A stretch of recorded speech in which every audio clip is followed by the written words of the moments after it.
Introducing Belbin team roles. This theory was created by Dr. Meredith Belbin, who was trying to answer the question, what makes a winning team? And he discovered that a successful team needs a range of abilities. So you wouldn't expect your star striker to be stopping goals in the goal box. And you would also not expect your teacher to be fighting crime during the day.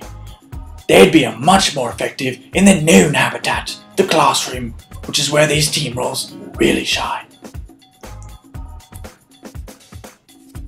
So these roles are an interpersonal, behavioural way of developing a team, based off the individual members' traits and behavioural characteristics.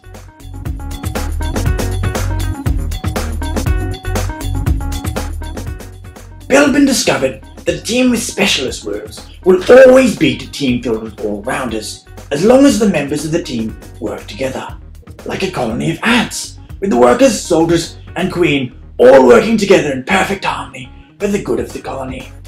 Belbin said that a team role is a tendency to behave, contribute and interrelate with others in a particular way.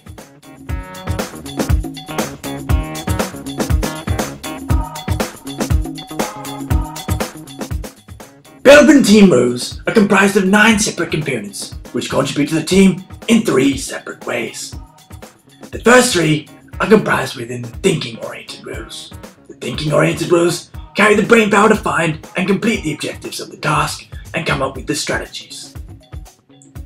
The people-oriented roles are the 3 that cover the social aspect of the task, ensuring all members are on task and working harmoniously and without conflicts. Lastly, the action-oriented roles are the ones who get things done, who drive the task from the planning stage into completion.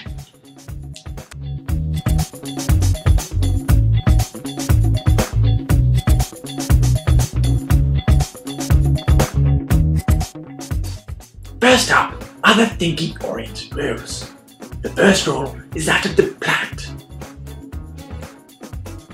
This peculiar fellow is the creative one of the team, who is unconventional in his methods and produces new ideas for the group to work with.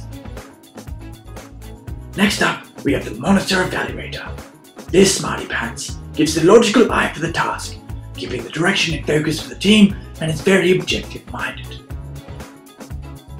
Lastly, we have the specialist. This wise and professional has the specific knowledge needed for the task and is committed to the job and seeing through its completion.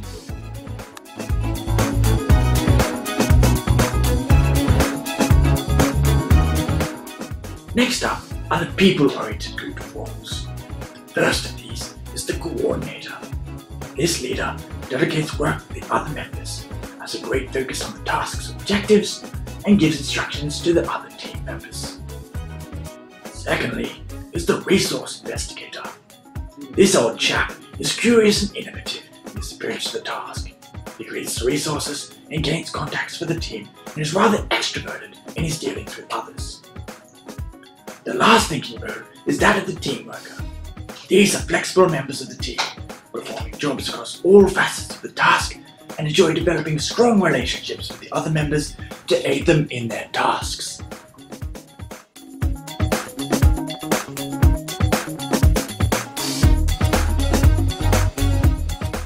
Lastly, we have the action-oriented roles. First up is the shaper.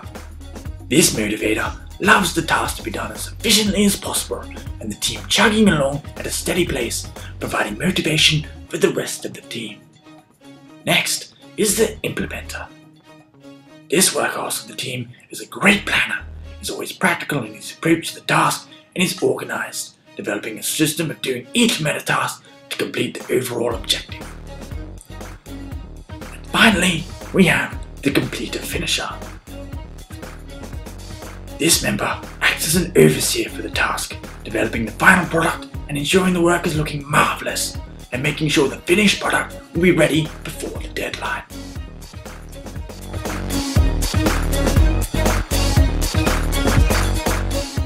So what role do you think best suits you? This has been Belbin Team Roles, brought to you by James, Josh and Tim, and myself, David Attenborough, Stay classy, EDUC 2011.